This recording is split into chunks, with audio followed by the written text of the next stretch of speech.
Olá, bom dia. Hoje, quarta-feira, dia 25/11/2020. Você está no canal Professor Belei.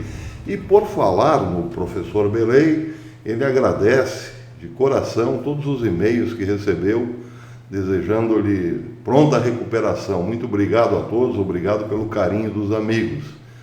Eu ainda não estou bem, não estaria pronto hoje para jogar na seleção brasileira. A saúde já não é a mesma de antanho, como tenho dito em outros vídeos. A minha recuperação está um pouco mais lenta dessa vez. E por isso peço desculpa aos amigos também pelas respostas, pelos comentários que eu não tenho respondido. Eu estou evitando ficar muito tempo na frente do computador. Na medida do possível, eu responderei isso futuramente, se for possível, claro. Mas agradeço aos comentários, agradeço aos e-mails que me desejaram força e pronta recuperação. Bem, vamos em frente. O ditado que o jornalista recebe pela matéria que não dá, nunca foi tão verdadeiro como nesses tempos que seguem. Dificilmente nós veremos na mídia notícias que mostram o lado agressivo dos apoiadores de Biden.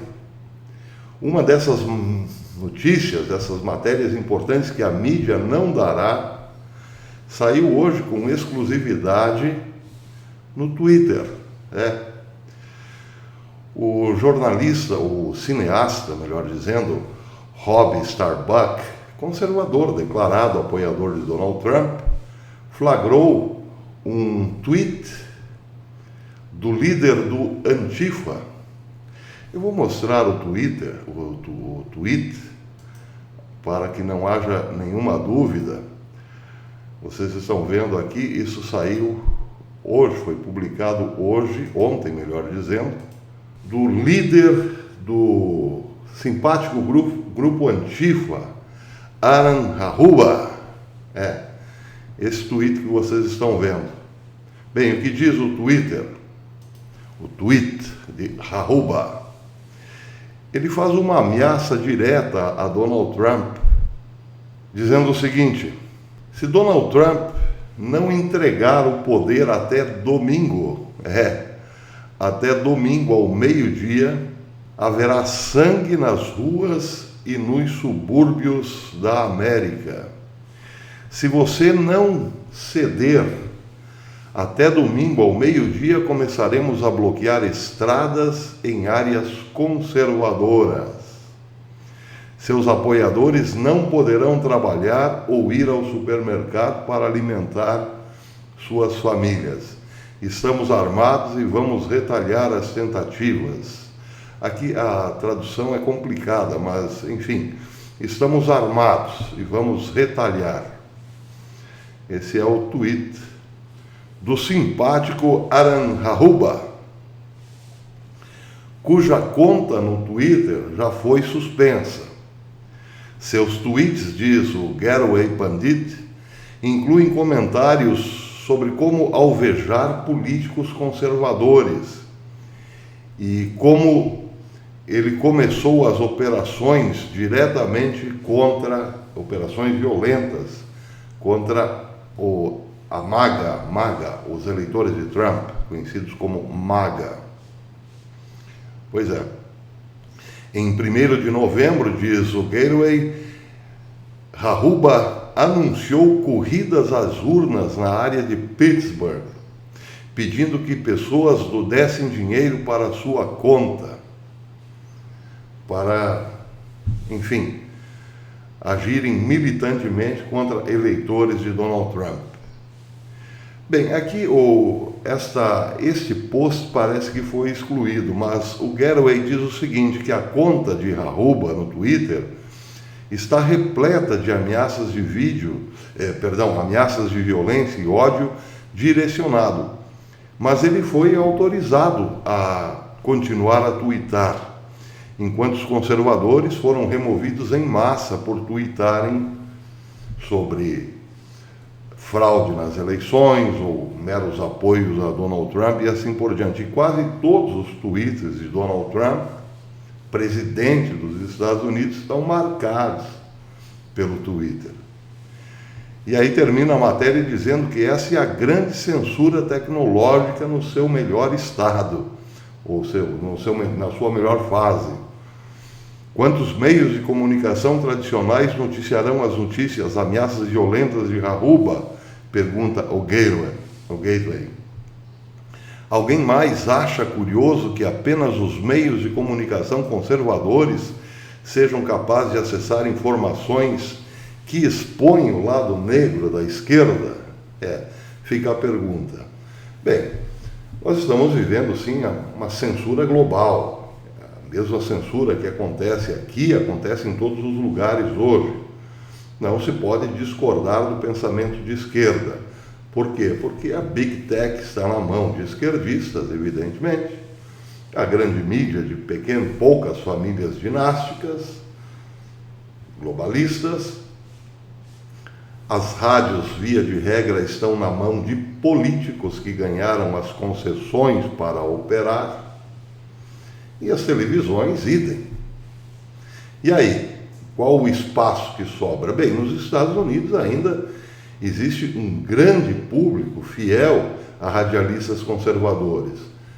Mas isso não é a regra, isso é uma exceção. Aqui no Brasil, por exemplo, raramente ou absolutamente nenhuma possibilidade de ouvirmos uma rádio alternativa. Isso não existe. As rádios são concessões dadas por governos para políticos que, via de regra, incentivam os governos, exceto quando o governante é conservador, claro. Bem, então essa é uma notícia que não será dada. A grande mídia ganhará por não fazer nenhuma divulgação. Bem, acontece o seguinte, quem divulgou essa matéria foi Rob Starbuck, esse rapaz que vocês estão vendo aqui ao lado de Donald Trump. Ele é conservador, como disse, e fez um vídeo que ganhou a América que ninguém vê na grande mídia, a América profunda, como gostam de dizer. O candidato Biden havia dito que Antifa não era violenta, Antifa não era um grupo organizado, como insinuava Donald Trump, mas uma ideia. Sim, para Biden, no seu discurso vazio, Antifa era só uma ideia. E aí entra esse rapaz, Rob Starbuck, para mostrar a Biden que Antifa não é uma ideia, é um grupo muito bem organizado, muito bem estruturado e com muito dinheiro. E o vídeo foi tão bem feito que mostrou que realmente Antifa não é apenas um grupo organizado, é um grupo terrorista muito bem organizado, porque ameaça com palavras nas suas contas, mas também com ações. São quase ações paramilitares, de treinamento paramilitar, e muito armado até os dentes. O terrorismo, por enquanto, está nas palavras, mas nós vimos aí como foi bem organizado o quebra-quebra em cidades como Portland, por exemplo, como Seattle, como Nova York e assim por diante. Isso o próprio governo norte-americano tratou como ato de terrorismo interno. Não há nenhuma fake news nesse ponto. O governo norte-americano considera a Antifa um grupo terrorista, sim, interno. E aí, Rob Starbuck fez o vídeo e mostrou que, de fato, não é uma ideia, é um grupo terrorista. Pois bem, o grupo terrorista está aí, ameaçando o presidente Donald Trump de criar uma zona de guerrilha nos subúrbios norte-americanos se Trump não sair do poder até domingo, ao meio-dia. Bem, como que o governo responderá a isso? Primeiro, é preciso que essas matérias sejam divulgadas em grande escala para que o povo entenda o que está acontecendo, se amanhã depois as forças federais tiverem que atuar contra um grupo notoriamente terrorista, violento. Mas isso será feito de que forma? Certamente esse mesmo vídeo aqui, que atinge um público muito pequeno, será, evidente, desmonetizado, mas estão aqui as fontes de tudo isso, ninguém aqui está inventando nada. Aliás, eu deixarei as fontes aqui na descrição, logo abaixo do vídeo, dessas matérias. Então, seja como for, o presidente Donald Trump foi ameaçado. Se não entregar o poder até domingo ao meio-dia, haverá guerra nos subúrbios. Eles estão armados e não deixarão barato. Isso parece aqueles desenhos dos anos 70, anos 80, em que havia sempre um chefão, um cientista louco, querendo dominar o mundo. Se vocês não me entregarem as chaves do poder até tal dia, eu explodirei o mundo, e assim por diante, coisas do gênero. Pois é o que está aparecendo. Bem, o lado cômico da história, cômico não é bem o termo, talvez tragicômico. Para todos os efeitos, o presidente dos Estados Unidos chama-se Donald Trump. Independente se ganhou ou perdeu, ele é presidente dos Estados Unidos e será até meados de janeiro de 2021, se, de fato, o Congresso confirmar a vitória de Biden. Mas, até lá, Donald Trump é presidente dos Estados Unidos, só que parece que não para a mídia. A mídia já trata dos Estados Unidos como um país sob nova direção. O presidente é Biden e acabou. Tanto é assim que os destaques da grande mídia hoje são para as ações do novo governo. Como, por exemplo, uma delas, saída em toda a grande mídia hoje, o presidente eleito dos Estados Unidos, Joe Biden, anunciou nessa quarta-feira que nos 100 dias seguintes à posse de janeiro de 2021, apresentará ao Senado um projeto de lei que dará oportunidade de obter a nacionalidade a mais de 11 milhões de indocumentados, embora tudo indique que os republicanos manterão a maioria nessa Câmara. Bem, essa notícia aqui foi dada pela Infobae, mas replicou em todas as grandes mídias. Pelo menos a Infobae teve a decência de dizer, claro, que haverá a maioria conservadora no Congresso. Mas, enfim, eu estou dizendo isso porque é o destaque. Todos os dias, novas ações do governo Biden entram em destaque na mídia. Como se o outro não tivesse mais nada, fosse apenas um fantasma. Está aí, diante de uma ameaça de um grupo terrorista interno, uma ameaça seríssima, e não se fala mais, porque é como se esse governo não existisse. Agora vejam que interessante, o lado cômico que eu disse é esse. O governo Trump está completando 4 anos sem nenhuma denúncia de corrupção ou coisas do gênero que comprometessem a administração, assim como o governo de Bolsonaro. 2 anos sem nenhum caso de corrupção no governo, algo inédito na nossa história. Mas isso parece que nada significa. Já o governo Biden, que começou, que já existe para a mídia, mas que de fato não existe na realidade, nem começou e já está envolvido num grande esquema de corrupção e escândalo. O homem nem assumiu, e queira Deus não assuma, e já está envolvido, o seu governo fictício já está envolvido num grande escândalo. Pois é. E o escândalo envolve, sim, envolve a família Biden, claro, principalmente o filho de Biden, Hunter Biden, que foi pego num grande esquema de corrupção envolvendo Ucrânia, China e Rússia.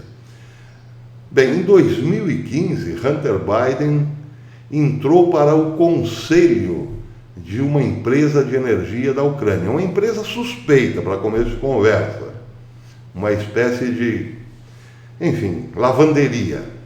Mas ligada à indústria da energia. Só que pouco antes de ele entrar para o conselho dessa empresa, ele pediu conselhos para uma figura importante nesse novo governo fictício da mídia. Esse senhor que vocês estão vendo, Antony Blinken, ele foi indicado pelo candidato Joe Biden a ser secretário de Estado dos Estados Unidos. Bem, em 2015, Antony Blinken era adjunto da Secretaria de Estado dos Estados Unidos. Era um funcionário da Secretaria de Estado. Era quase como o secretário do secretário de Estado. Portanto, alguém importante no governo em 2015. E pouco antes de fazer a adesão ao conselho desta empresa na Ucrânia, Hunter Biden mandou um e-mail pedindo uma reunião com Antony Blinken. Essa matéria está no New York Post, foi publicada hoje. Biden, no dia 22 de maio, enviou um e-mail a Antony Blinken, então vice-secretário de Estado dos Estados Unidos, para solicitar uma reunião, para agendar uma reunião. Isso foi publicado na Fox também hoje. O e-mail dizia o seguinte: tem alguns minutos na próxima semana para tomarmos uma xícara de café? Me lembrei da Vila do Chaves. Lá vem o Chaves, Chaves, Chaves. Oh, professor Girafales, o senhor por aqui, por que não entra para tomar uma xícara de café? Mais ou menos isso. Sei que você está extremamente ocupado, mas gostaria de receber seu conselho sobre algumas coisas. Hunter Biden teria escrito isso no dia 22 de maio, como disse, 2015. Blinken respondeu: com certeza, claro, com certeza. E os dois trocaram várias outras mensagens sobre a hora e o lugar, disse a Fox. Biden e Blinken, um assessor de longa data do pai de Biden e um amigo da família, encontraram-se mais tarde em julho de 2015 e falaram sobre as questões hoje que estão sendo investigadas pelo FBI em relação a essa empresa de fachada na Ucrânia, onde Biden teria arrecadado um grande montante. Bem, então está aí a matéria cômica. O governo nem começou e já está envolvido num grande escândalo de corrupção. Esta também será outra matéria não dada pela grande mídia. O que estavam discutindo os dois? Bem, e por que agora o primeiro grande indicado para um grande cargo é exatamente esse senhor que dava conselhos ao filho de Biden nas maracutaias da Ucrânia? Negócios em família, meus amigos. Negócios em família. Agora traduz essa frase para o italiano. Muito bem. Por hoje acho que é isso, vamos ficando por aqui. Eu comentei sobre um sonho profético que tive em 2013, comentei isso há alguns dias, sobre o número 2020. Bem, hoje preciso comentar com os amigos outro sonho. Sonhei essa noite que estava participando de um concurso, acreditem, de nós de gravata. Mas o pior, antes de participar do concurso, eu fiz um curso. Participei de aulas que ensinavam a fazer nós perfeitos de gravata. Aí eu pensei, mistérios da mente humana. De repente tem um sonho profético desta magnitude, 2020. E de repente estou num concurso de nós de gravata. Estranho o mundo dos sonhos, não? Até depois.